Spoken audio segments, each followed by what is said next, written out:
Hey everyone, welcome back to Two Marine Dads. I wanted to give my take on some of the stuff I've been seeing, specifically towards guns. It's something I'm pretty passionate about, and you'll hear a lot of people talk about how the Democrats aren't coming for your guns or the government's not coming for your guns, and it's nonsense. The people that say that are either one lying to you or they're very very ignorant and dangerously ignorant. And in my experience, the ones that are in power are the former, not the latter. If you go to the Biden page, so let's see, here's Joe Biden's page here. This is on there. It's been on there for a while too. And it's their plan to end gun violence. This thing reads like a treatise to end the Second Amendment, or at least gut it. It's there's some truly scary shit in here, and I'm not even being hyperbolic.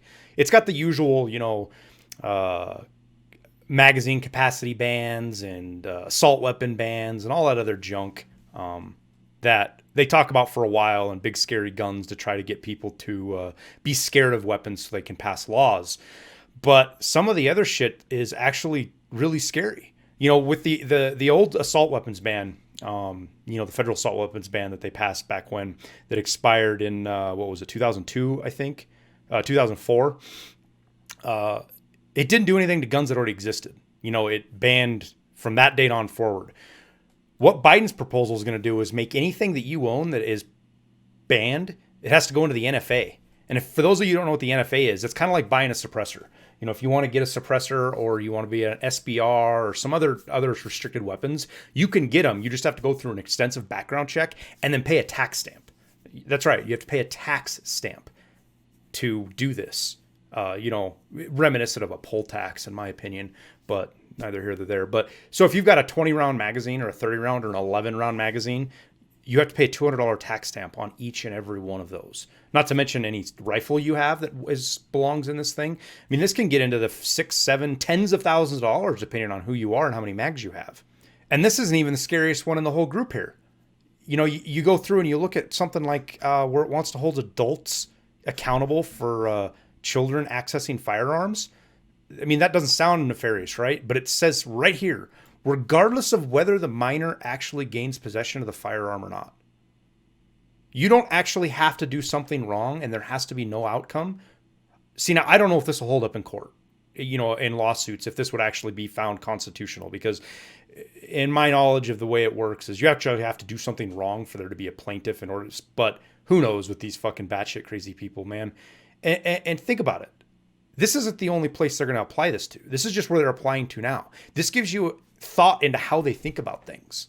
I mean, how long before they, pass laws that say you get fined if you speak out against global warming, or you don't believe that transgenders should be able to use the same bathrooms as little girls?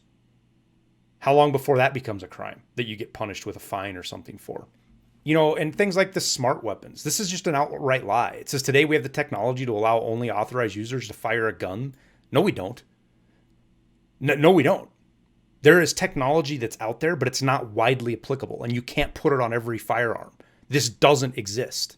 So the idea that they're going to push it, that this is something that we can make smart guns everywhere, is just completely incorrect. Imagine trying to apply any of these other rules that they're coming into here to any of the other rights we have, specifically the ones enumerated. First and fifth, for example. You have to have, there has to be smart access to the right of free speech. Like, you have to pass a test. You have to be smart enough to talk. Well, that might sound good with how Twitter works and everything like that.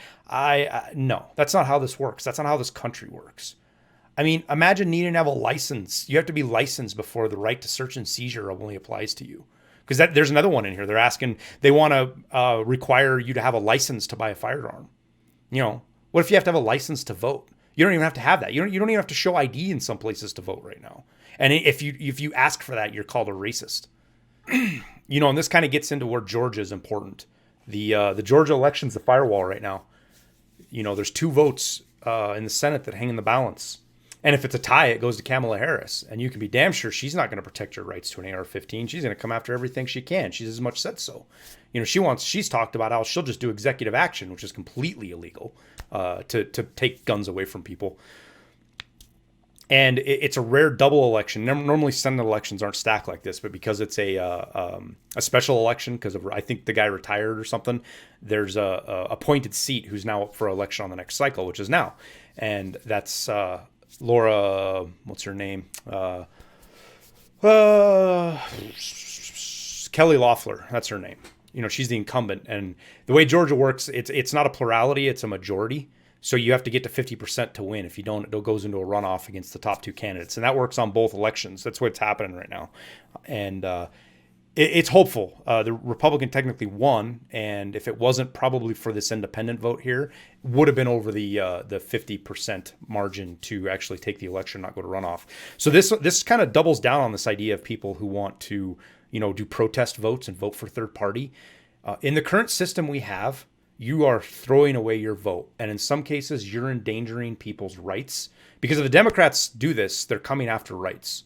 Whether you want to believe it or not, if the Democrats win the Senate, they are going to come after your rights, your First Amendment rights and what you can say, and your Second Amendment rights and what you can own and how you can protect yourself. Just look at places like New York or California. They've already done it. So anybody who voted third party here, not only did you throw away your vote, you actually probably cost the Republican the seat because you threw the percentages off. If none of those 114,000 people voted, he would have been over the 50% margin, easy. If even half of them voted for the Republican, we wouldn't be in the state we're in right now. We'd have one seat, and everybody'd focus on the special election. So, a little bit of a rant, but I get frustrated with people that vote third party as a protest. If you're gonna protest vote, don't vote. Simple as that. Don't vote. Don't write in the rock. Don't do anything like that. Because in places like this, you really screw the system up. And you're not playing the game the way you're supposed to play the game. You're knowingly voting for somebody that doesn't have a chance in hell.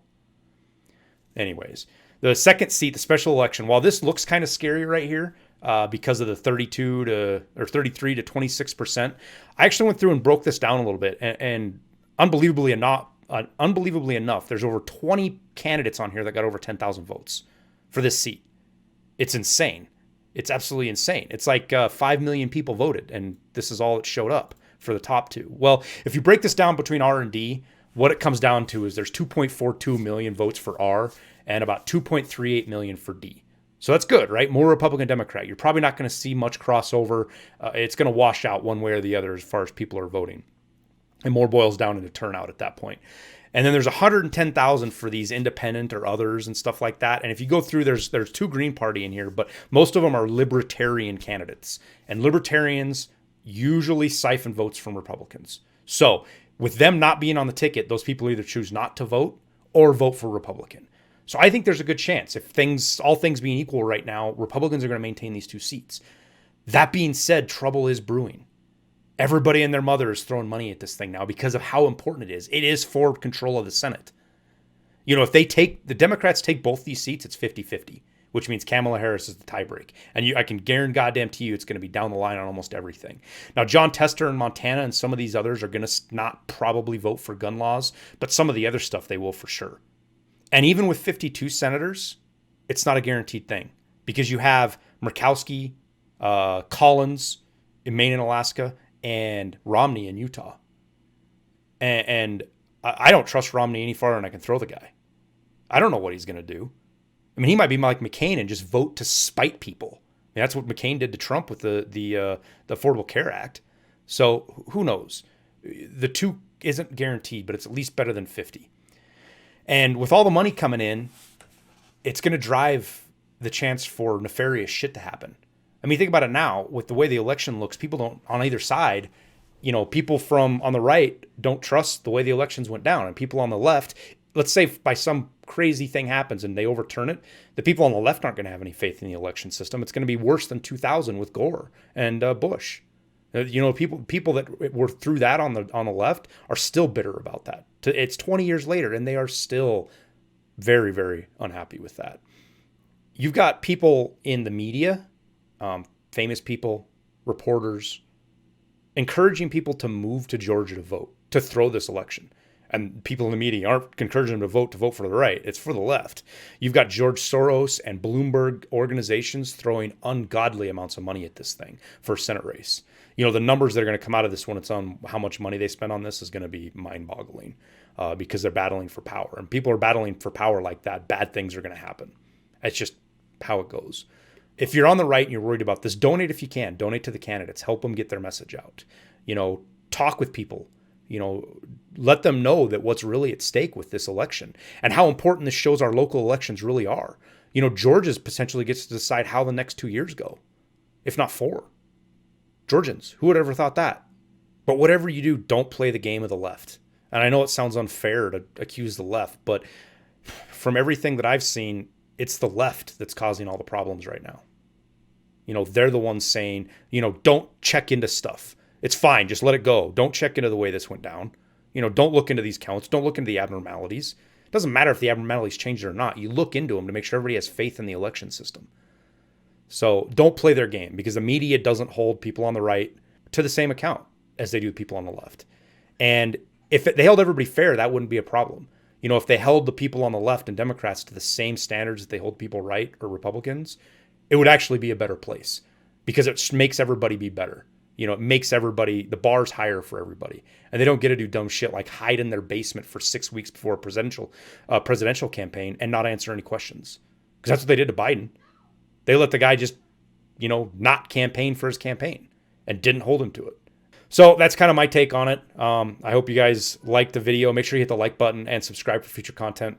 John and I are just trying to get this channel off the ground, and those kind of things help out more than you can imagine.